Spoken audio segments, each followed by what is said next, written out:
Hello everyone, CaddywhumpusGamer here, bringing you another episode of Minecraft Exoria. Alright, today's episode we are going to the core. Alright, we're actually not going to go because I already loaded it up and I was trying to do recording and I was lagging. I think it has to do with how much lava there is there and just all of the stuff going on. So I'm not actually going to record it in that dimension, but you're going to make these archaic edge. Alright, so it's archaic bricks and ancient motive core. You're going to do that. It's alchemy. I showed you how to do that in the last episode. Alright, so you're going to need 10 of them. And you just make it just like you would a nether portal. It has to be in the Exoria underground dimension. Alright, so you're going to make the portal, and then you're going to use your Exoria artifact. Let's see. It's this thing here. We used it to light our other portal.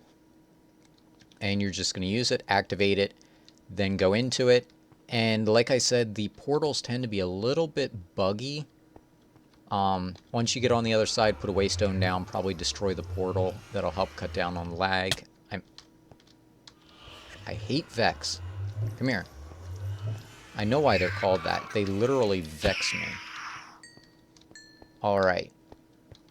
So, where was I? So you light the portal, put a waystone down on the other side, and then go ahead and kill the portal to get rid of the lag, most likely. Alright.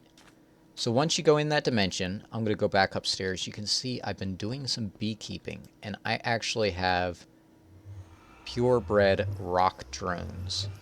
Alright, these things are really nice. They will work during the day, during the night, in caves, and also if it's raining. So that is really cool.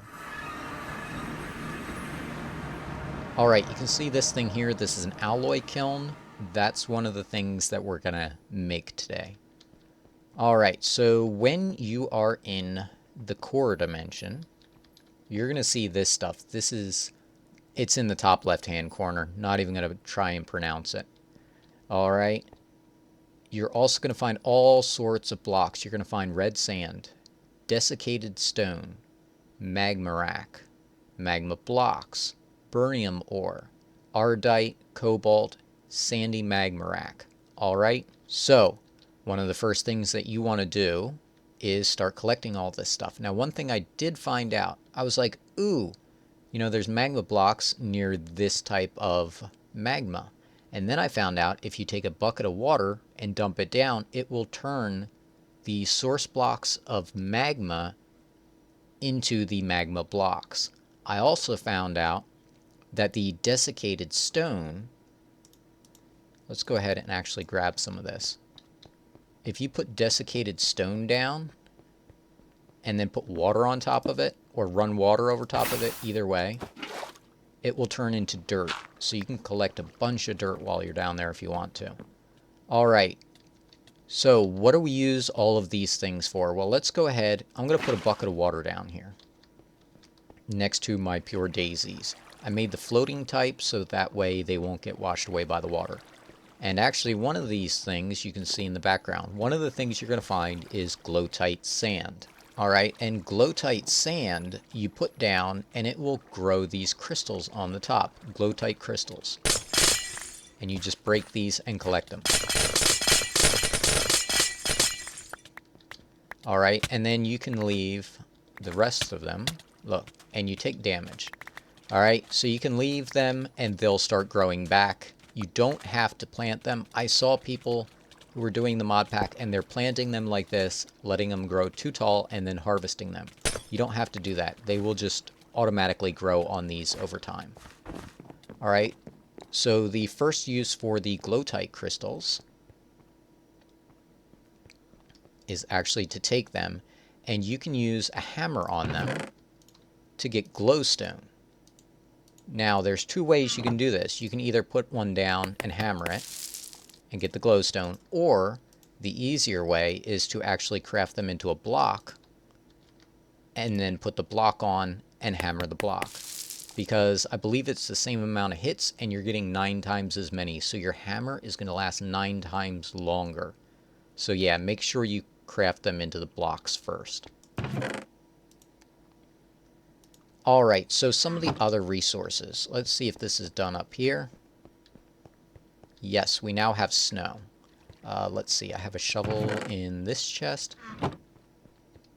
Alright, we actually got 2 blocks of snow. That's pretty cool.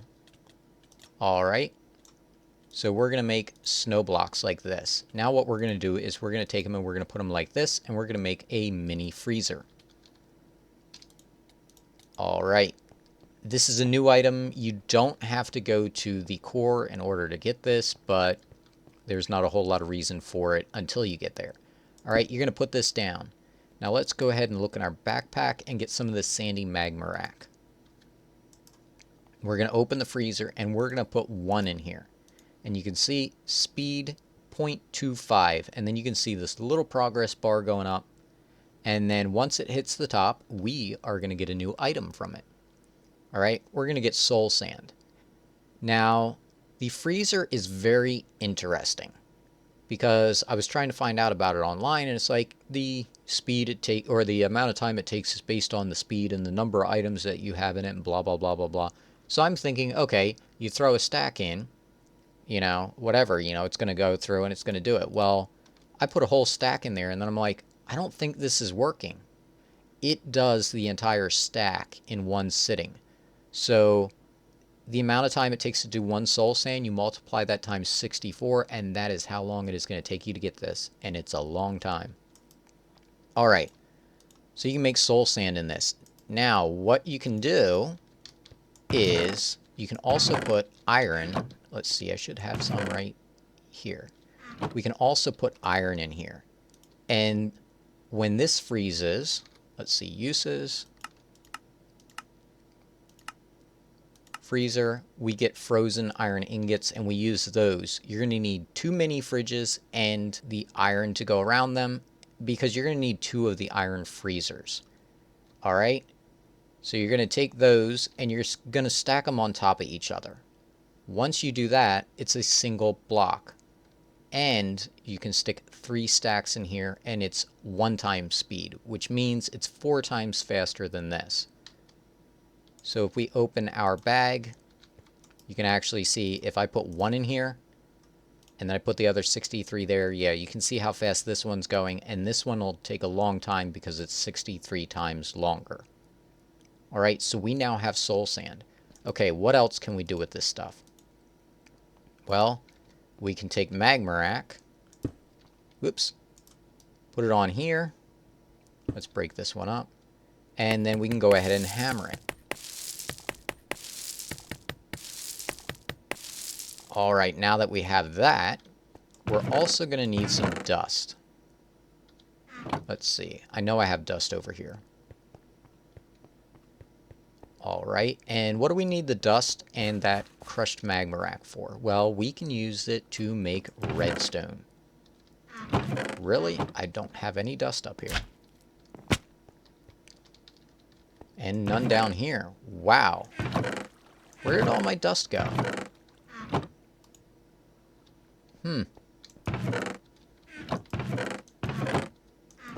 There we go. Alright, sorry about that. Alright, we're going to put the crushed magma rack in here, and we're going to put the dust in here, and this is actually very fast. I was surprised. Alright, so let's go ahead and look. This is the kiln. Alright, the recipe for this, you're going to need orthostone, which you get that from Exoria Underground or Exoria Core. Alright, I actually got mine from the Underground. I didn't find any in the Exoria Core. I don't think I was up high enough. You can actually dig all the way up, and the bedrock is actually at the build limit, because I went into a test world and tried it out. Alright, so it's a huge, huge world. Alright, so the orthostone you can get from either dimension. The desiccated stone is from the Exoria Core, and then the magma blocks are also from the core. Alright, so you get 2 kiln brick from that. Alright, so you're going to need to make 4 batches or 8 of the kiln bricks. You're going to place all of them down, and then you're going to need your... I don't have it on me. the hammer from Immersive Engineering. And you're just going to right click on it and it will form this alloy kiln. All right. So that's one more item that we got. So we now have, and I apologize for the food noises. All right. So we now have redstone and glowstone. And those have been two major snags in building things. All right, so I can actually like make a drawer controller and start automatically putting all of this stuff from over here into storage drawers, which would be awesome.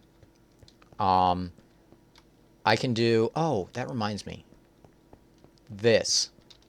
You can use the block breaker from Autoverse, the greedy one, to do 4 cobble at a time. It'll output the stones, but it can actually output to this drawer right here, even though there's a space in between.